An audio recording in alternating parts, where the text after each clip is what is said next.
Hey guys, welcome back to another video on the Inside Spurs channel. I hope you are well on this Tuesday morning. This is definitely morning. I'm not having a check. It's super early when I'm doing this compared to my normal videos. Just thought I'd get this done basically before I see any transfer news. Obviously I report a lot on sort of the transfer gossip and news that come out and kind of decipher through it all. You know, is it feasible? Is it not? This one's not bad. This one's actually reviewing really the season up to this point. You know, sitting in November 14th right now, in an international break. I want to talk about the season, go through some stats, and kind of go through quite a few things that I wouldn't normally talk about when it comes to a preview or review, So let's jump in, all right? I'm not gonna dilly-dally, all right? So Spurs right now, 4th in the league, sitting 2 points behind Manchester City in first, sitting 1 point ahead of Aston Villa in 5th. Notably, we are 5 points clear still of 6th, and they still talk about the top 5 being Champions League spots, so an extra spot this year due to basically, I think, performance of the teams in the Champions League. So, Man City winning, it's always going to help, I mean, this year, United might be going out of the groups, which that's not going to help. Newcastle the same, that's not going to help. So you might be looking at an Arsenal to at least, get through a couple other rounds maybe. But Man City go out there and do really well again, that's probably going to help. When we sort of decipher this season, okay, we'll talk about goals, we'll talk about, how they've come around, things like that. So Spurs right now average 2 goals a game. Now, yes, the Burnley game probably helps that quite a bit, scoring 5. And, games against like Luton or Wolves at the weekend's not going to help that with only scoring 1. But also, quite interestingly enough, we've obviously conceded more than 1 goal a game. Again, that helps with Chelsea. So you see how it works. There's games where you're going to score a few and it's going to go well above your average. There's going to be games where you're going to concede a few. It's going to go well below your average. Or sorry, way above that average as well. So all in all, when we think about Ange when he first came in and we think about the summer or transfer window, you think about things like that. All in all, it's been a really good season. That's what we need to remember. I think people kind of look at it and think we were first, this is terrible. I'm so miserable now. We're still sitting in 4th. And do you sit there, honestly, and think, yeah, we were going to win the title. Yeah, we were easily top 4 this season. I'd love that confidence. I never thought we were. I was thinking, can we get 6th, 7th this season, Develop that style of play. Develop, a ethos and a mantra. And then the season after maybe kick on when Ange had, 2 or 3 windows. I think Ange has already sped up that process of that sort of, as people kind of call it a rebuild, I personally have never thought it as a rebuild, it's a retooling. You can go back to many videos, I've said it so many times. I feel like we are 1 or 2 steps ahead of where we should be. So all in all, that's a very good start, all things considered, drawing at Arsenal, beating Liverpool, these sort of games that Man United at home, actually, I just wanted to think of who was the other sort of top 6 club that we played. All things considered, we'd probably lose normally those games from last season or the season before, So that's not a bad thing. So when I was looking at some more in-depth stats of this season, 12 games played, 8 wins, 2 losses, 24 goals scored, 15 goals conceded, and 4 clean sheets. Should be more clean sheets. Vicario deserves more clean sheets. He's been mega. He's been absolutely mega. Which... Is it outrageous to say potentially signing of the summer? I know Maddison's great, he is.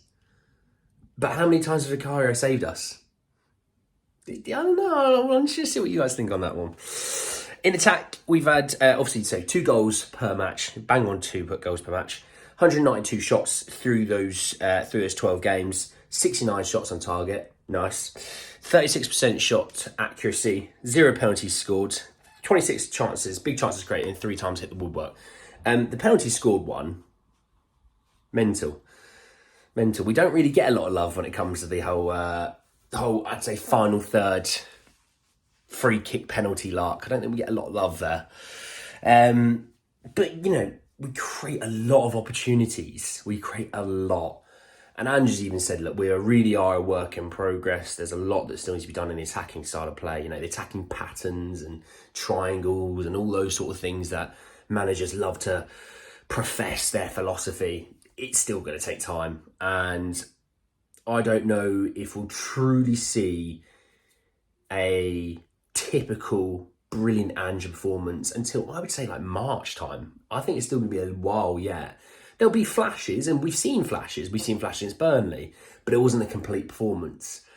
You know, we've seen flashes in the second half against Man United. You know, we see flashes here and there through the Arsenal game. Same with the Liverpool game. We saw flashes for the first sort of 10 minutes against Chelsea. You know, it's all flashes. There's no consistent, you know, this is, yeah, you're going to see it for a whole 90 minutes. We haven't seen that, you know, where you might see a Klopp performance or a Guardiola performance where it's like for 90 minutes, you're like, they hit fifth gear and stayed at least at fourth gear. It's hard to stay at fifth gear the whole game. You'd be out of breath about halfway through it. But, you know those games where you're thinking we could be slapped for 7 or 8 here, and that's the kind of performance that we haven't seen truly from Ange yet. And I think it is coming when we are fit and healthy, and I think that's why I say March, because it's going to be a little while before we see Maddison again, Van der Ven, Romero. You know, it's going to be a while till you see these kind of guys again. When we look at, you know, passes per match, you know, we're passing just under 600 passes a game. We're under, like, Conte, it was like 350, 400. We're at 572. It's mental, that turnaround from, as my friend calls it, terrorist football to what we look at it now as not lovely football. You know, pass actually 88%, 187 crosses, 19% on the crosses. 187 crosses through, you know, 12 games. You know, that's quite a lot if we think about it. Off the top of my head, you know, we're looking at, I don't know, 15, 16 crosses a game. It doesn't make, and I know we scored obviously from a cross at the weekend against Wolves, Brennan Johnson's tapping, but part of me does then think, if Alejo Veliz can get up to speed, don't you think there's something there for him? There's a position in that team there for him. You know, let's be real here. Son's been fantastic. There's no denying that.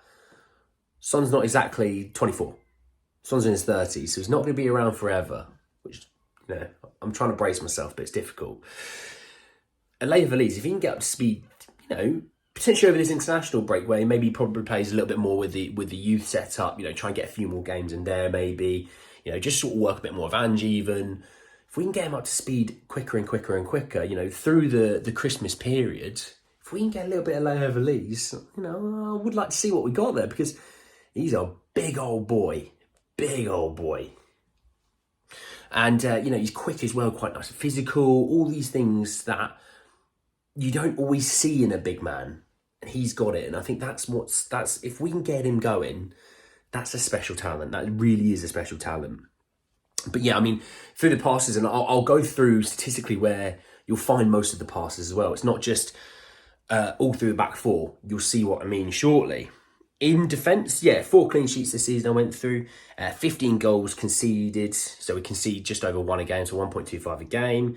Vicario's made 39 saves, we made 242 tackles, 64% tackle success, 63 block shots, 103 interceptions, and 230 clearances.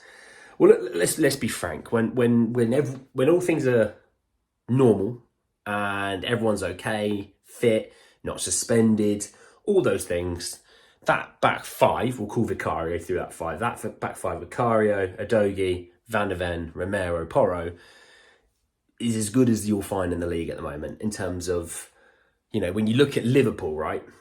Trent, unreal right back. Defensively can't be a little bit got at, but unreal right back. Konate or Matip, he's decent, but they're not blowing your socks off. Virgil van Dijk's obviously still very, very good, a very good centre-back. And Robertson, someone said to me, Robertson just doesn't seem the same this year, you know, before the injury. I think Robertson's still a good defender. I don't know, you don't just see the same kind of Robbo that you found a few years ago where he was like, that's the best left-back potentially in the world. You're not seeing that as much. When you look at Man City, I mean, you can get at Man City's team. You really can, you know. Walker's still fantastic, but he is obviously in his near mid-30s. You know, Ruben Dias doesn't seem to be the same dominant Ruben Dias that we found. Akanji, I think, actually is one of Man City's better defenders. Same with Nathan Ake. And Gavardio plays left-back, and obviously he's a centre-half. Left-back, I don't know, I think left-back they might need to fix. You know, but not Destiny Udogie. Not him. You know, when you look at we look at Arsenal even, you've got left back Zinchenko doesn't seem to play as much as everyone thinks he should. Gabriel, you can get a Gabriel for sure. Saliba's obviously mustard. Great defender. I know Spurs and Arsenal fans have this weird thing, Romero, Saliba. You can have two great defenders in the world play for two different teams. I can promise you can. And Ben White, a right back who, again, not really truly a right back. I think something that I've always said to my friends who are Arsenal fans, I still think you need a right back. Even though Ben White's good, I think you can get better there. But, all these things considered, I think that's probably maybe the best defence so far this season. You think we play the high line, not an issue. Because Jesse Adogi's rapid, and he's been defensively very good against unbelievable right wingers. Van der Ven, quicker than pretty much every striker, so there's no issues there. Romero obviously has been, working more with Porro, so we can just focus on the right-hand side of the pitch and not have to worry about the left hand. And it's worked really well because defensively, they both have been very good. Losing them's not great because you find that we can be got at, So let's talk a little bit now around some of the more in-depth stats of the season so far. So in terms of goals for Spurs so far this season, so this is not home or away, this is home and away. In terms of how we've scored and things like that, open play is the most sort of prevalent area that we've done it. Set pieces, we scored only a handful from set pieces. And we have obviously had a few own goals for us, which is, that's always nice, isn't it? It always helps. In terms of what you'll find that when we concede against us, now, don't get me wrong, this doesn't always include cup competitions, because I do know there's a missed own goal here, but that was because obviously that own goal, you'll find that we've obviously missed there. That came in the cup for the EFL Cup. Just trying to think of its name. 10 from open play, 3 from penalties, 1 from a set piece and 1 from an own goal. I mean, we don't get a lot of penalties. Other teams seem to get a lot more penalties for them. So not shocking really, is it, when you think about it? In terms of pass types, so a lot of our pass types are short. They don't really go through short to the medium. They just go short or long. So 542 short passes to 34 long passes. So you can see what I mean. You can see, we don't really do the ball over the top kind of thing, unless it's like truly, truly open, against us, you'll find that teams play less short passes, but more longer passes. And that becomes obvious when you think of what the high line that we play. People want to put the ball into space. And we saw against Chelsea how the Vicario is so important that if you play a high line, that your keeper can be out there and flying out to the ball, because it stops them completely. And then you're working in your own half, and there's no place really to put the ball in behind. Teams kind of struggle to break us down in that regard, So anyway, but yeah, I found this one the most interesting one, the positional statistics. So in terms of touches, a lot of our touches come through the middle of the pitch. Okay, when you think of Basuma, Sarr and Maddison, Van der Ven and Romero, you see how our fullbacks go forward, leaves the two centre-halves to play between them to then find passes through into the midfield. So it's not shocking, but what you'll find is it's so important then to have depth in those areas, because that's where all of our build-up comes from. You don't see, Jesse Adogi have it on the left wing, all of a sudden it's creating loads of chances for everyone. Pedro Porro the same. They might become a part of it, but they're not key to it. The key guys to it are the 5 that I said: Van der Ven, Romero, Maddison, Basuma, Sarr. They've been the 5 key ones so far this season. That's why depth behind Maddison is so crucial. And I do really hope that Giovanni Lo Celso does get an opportunity. He's the only one really that can create any kind of opportunities for other teams. When you look at the rest of the midfielders we have, they're all kind of 6-8 region. We could do with an 8 who can be a bit of a 10, and that's what Lo Celso can do. And that's why I've talked about, I like Højbjerg. He's not an Ange player. There's a reason for that. This is the reason. We're then asking Højbjerg to start actually creating a lot more opportunities, and that's not his game. As a 6, when you're playing against a big team as in that 6 roles, that's the pivot role where you have to be able to turn away from a midfielder That's Basuma to a T. Yes, he's not been great for the last few weeks, but that's not Højbjerg. And I think Basuma missing the next game against Villa because of the booking might actually help him a little bit become a bit more of a freer player. In terms of shot zones, look, we create 6% in the 6-yard box. I think we could probably create a bit more in there, to be honest. We create 55% through our shots in the 18-yard box and 39% outside the box. That's normally just Maddison trying to hit it from 20 to 25 yards. I don't hate him for doing it, to be honest. I love Madders, and I don't have an issue with that. In terms of for teams against us, look, we have very good fullbacks. So we have very good centre-halves that line up with them. And we've got 2 number 8s in the Maddison Sarr area that work very hard defensively, basically to help out our fullbacks if necessary. So 75% of the opposition's shot directions... Sorry, I've just absolutely ruined that. I was looking at the wrong one. Yeah, I was looking at the wrong one. Sorry. I've talked about Maddison, Højbjerg and all that stuff. That was for shots. Apologies on that front. You'll see on this, because I'll put the screenshots up there, you'll see that I made a mistake. But it still shows how important basically Maddison, Son, and yes, Sarr, I guess to that degree, how important they are for the shots shots for us. In terms of against us, 75% come through the middle. We have very good fullbacks who they lock off. The whole idea is lock off the crosses. Therefore, then it creates obviously opportunity to run inside. And that's when Sarr or Maddison, you defend your centre half, that's when they become very crucial to try and block that. Basuma obviously included in there. 75%, 17% down the left-hand side, 9% down the right-hand side. 9% because people were scared that Romero might come out and absolutely clatter him. That's probably why. Shot zones wise, it's 4% in the 6-yard box. We lock it off pretty well, to be fair. 63% in the 18-yard box and 33% outside the box. So a lot comes within that 18-yard box. So that's why Vicaria's been bloody busy, to be honest. In terms of touches, this is what I was talking about. You'll see 35% down the left-hand side, 39% down the right-hand side, and 27% down the middle.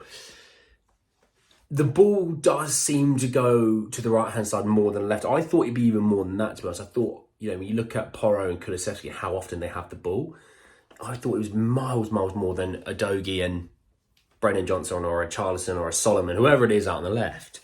So that actually surprised me a little bit. But it does show we could probably do with a bit more. And I've had this conversation with a few of yourselves, a bit more from, in terms of service from the right. Now, the two right-hand sided guys at the weekend linked up, obviously, for that lovely goal. That was 2 minutes in. We didn't really see anything from them for the rest of the game in terms of that role. So I'm hoping, because I know we're only 13 games into Ange and it takes time, I'm hoping we can start to see a little bit more as time goes on through those two. In terms of the middle, I would say Maddison kind of drifts more into the left-hand side than he would middle, so that doesn't shock me. In terms of action zones, look, we play around at our back two. I've said it in the video already. The back two of Van der Ven and Romero so much.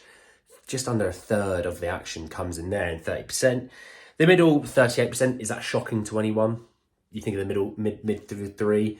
You watch how we play. We try and little passes, try and draw the defence out, then bang, going in behind them. And then obviously for the opposition third, Sonny, Maddison, Johnson, Kulusevski, Porro even, Adogi even, that being more than our own third last season, that would have been the other way around by more as well. We'd have played 45% in our defensive action, 10% in our attacking action, and Kane going, I'm all 10%, I'll score loads of goals still, don't worry. And, it doesn't really surprise me. So, yeah, just a few statistics that I went through there. Nothing too crazy. I won't go through any more because I know you'll be bored. But I would say, just to sum up the season so far, it's been a very good season. Don't look at the last 2 games and have that ruin your whole mood and idea of the season. It's been a very good season. What I would say is, though, the next 2 games will be very, very difficult. There's an opportunity we might not be in the top 4 depending on how results go. But these 4 games are never the defining factor of a season. We still have 34 games to play around that. And we've had a very good season so far. One of the games we lost was Chelsea, and well, did you expect to get a good result with 9 men? I wouldn't have done, even if we sat back. If we sat back, I still think they would have scored a few, to be honest.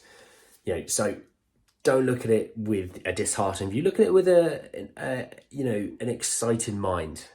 Andrew's only had 13 games to really stamp his style of play on this club. Still going to take time. It's going to take months of work.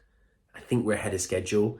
That's why I say January coming up, the summer following, maybe another January potentially, but at least the next 2 windows were so crucial to moving players out of the club that don't suit this attacking style of play. Bringing in players that do, you might see a very exciting Spurs side. But anyway, guys, it's a bit of a different video, so I hope you did enjoy it. Drop a like on the video if you did. Hit me in the comment section below around any of these stats that maybe shock you, your feelings about the season, all those sort of things. I want to know how you feel. See if I can cheer you up. See if I can ride your excitement levels. I don't know. We'll see what you got to offer to me. Subscribe to the channel if you're new and hit the bell notification for more. But anyway, guys, it's the end of the video, and I hope to see you all very, very soon. Take care, guys.